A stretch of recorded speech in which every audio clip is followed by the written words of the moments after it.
I have finally completed the trilogy of the Camp Snap cameras with the Camp Snap Pro. This little $100 camera is supposed to be worlds beyond what the original Camp Snap camera was. But for $30 more, is it really that big of an upgrade? Welcome to the bright side.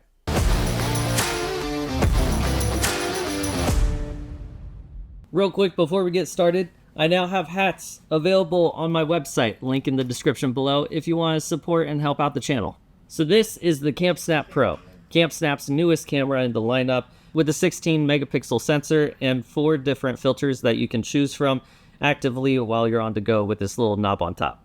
Right off the bat, that is a huge improvement compared to the original Camp Snap camera where you had to pre-install the filter that you wanted beforehand directly into the camera before you even left your house. But with the switch on the top, you can easily change between the 4 filters on the go while you're out shooting. Another huge noticeable improvement is the flash, with this having an actual proper xenon flash compared to the LED flash in the original camera. Comparing the two flashes specifically, you'll see a huge improvement from the Pro when you're comparing selfies from each of the two cameras. The original camera with its LED flash made your subject way too blown out and the background way too dark. But with the xenon flash in the Pro camera, your subject is correctly exposed and the background still is pretty dark. Even though that's pretty reminiscent of a flash in general, the background still does have more detail in it. In terms of build quality, the Pro is made entirely of plastic once again, and the black strip that wraps around the entire camera is also plastic, but it is textured. Although it would have been nice to see like a pleather material like on the original camera to add a little bit more grip to this.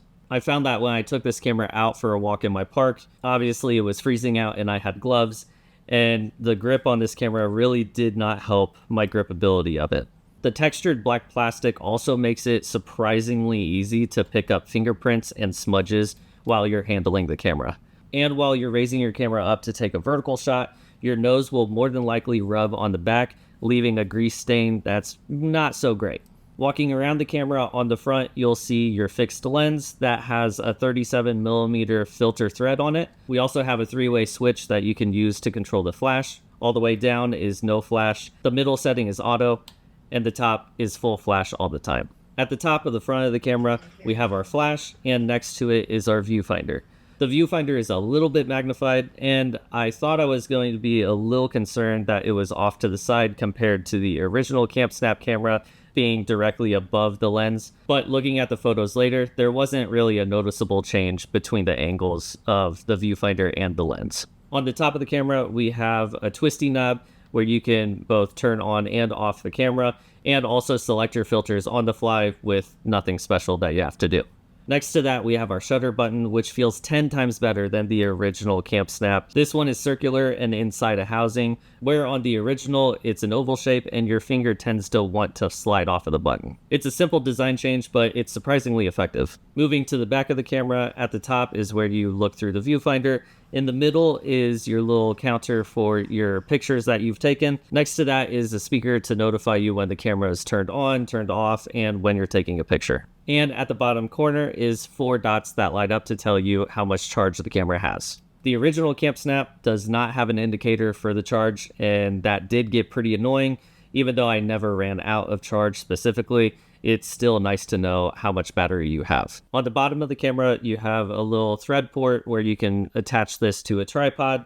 Next to it is your USB-C charging port. And there's also a little door where you can access the setting buttons to change the time and date of your photos that are stored within the metadata. Inside there, you can also upgrade the SD card to hold up to 128 gigs. With the filter knob, they also designed that really well and put it near the back of the camera to where a little bit hangs over the edge, so you can use your thumb to actually flip through the filters or turn the camera on or off. At first, I was a little nervous to take this camera in and out of my pocket, thinking that doing that would either turn the camera on or change whatever filter I was on. But when I was shooting with it, that didn't happen. It could theoretically if you put it loosely in a purse or a bag, but in a jacket pocket where it's not moving around too much, and if you're mindful about it, chances are it'll never happen. Lastly, with build quality, we have to talk about the response for the shutter. In the original CampSnap, you had about a 3-second delay from when you pushed the shutter button to when the camera actually took the photo. This one that I have is the first generation. I think CampSnap may be on the third, maybe fourth generation of the original camera. And to my knowledge, they actually fixed that. But with the CampSnap Pro, that issue is quickly resolved. As soon as you hit the button, you hear the shutter go and the camera actually takes the photo. And the button's actually significantly more sensitive. A couple of times when I was out shooting with it, I would barely hit the button, or I didn't think that I did fully press the button, and I heard the camera take a photo. I would much rather that happen than know that I have a 3-second delay between hitting the button and getting a photo taken.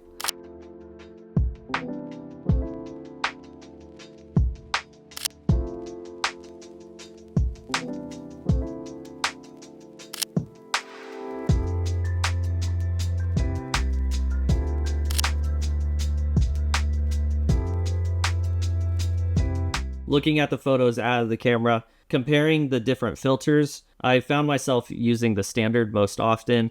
That seems to be a happy medium between all of them. The Vintage 1 setting seems to give a reddish pink tint to all your photos. Vintage 2 leaves a greenish tint, and black and white, pretty standard across the board. I did use the camera in pretty harsh cold weather, and I think it's because of that I noticed a little discoloration between the middle of the picture moving outward, where in the middle it's a little warmer and moving out it gets a little colder in colors. We have been stuck in this pretty harsh winter where it's been overcast pretty much every day, but looking at the photos I didn't notice any weird smudges or any weird imperfections in the backgrounds or around the corners like I did with the original CampSnap.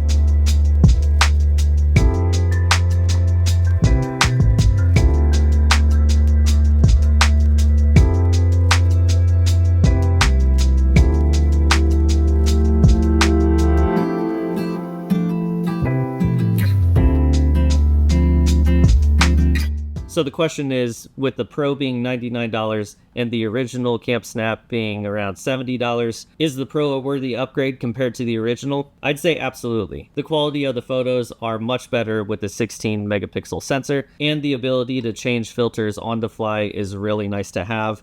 Plus, a battery indicator hands down makes it worth it for me. CampSnap's main target audience for the original CampSnap camera was kids going to summer camp, which that totally makes complete sense. If you have little ones at home that want a fun camera that they can take on trips or summer camp or do whatever they want with it, and you don't have to worry about the money that you spent on it just for them to drop it a bunch of times, then the original CampSnap is the way to go. But for anyone else that wants a fun little vintage style point and shoot camera that you can take anywhere you want and not have to worry about it, the CampSnap Pro is probably the way to go. Now that I've bought all three of CampSnap's cameras, you would think that by now I'd be sponsored by them, which I'm not. So you can guarantee that my opinions of these cameras are honest, and I'm not just being paid to say nice things about them. I do genuinely think that all three of these cameras are good for the purpose that they were built for. Of course, the CampSnap Pro is not going to be comparable to a $5,000 full-frame mirrorless camera, but that's not what it's built for. It was built to be a cheap, everyday carry camera that you can take on fun trips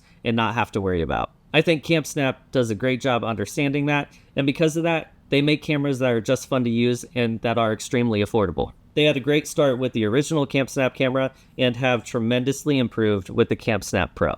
Thank you all very much for watching this review of the CampSnap Pro. I'm excited to be able to use it when the snow is gone and summer is finally here. Again, new hats are available on my website along with a bunch of cool shirts.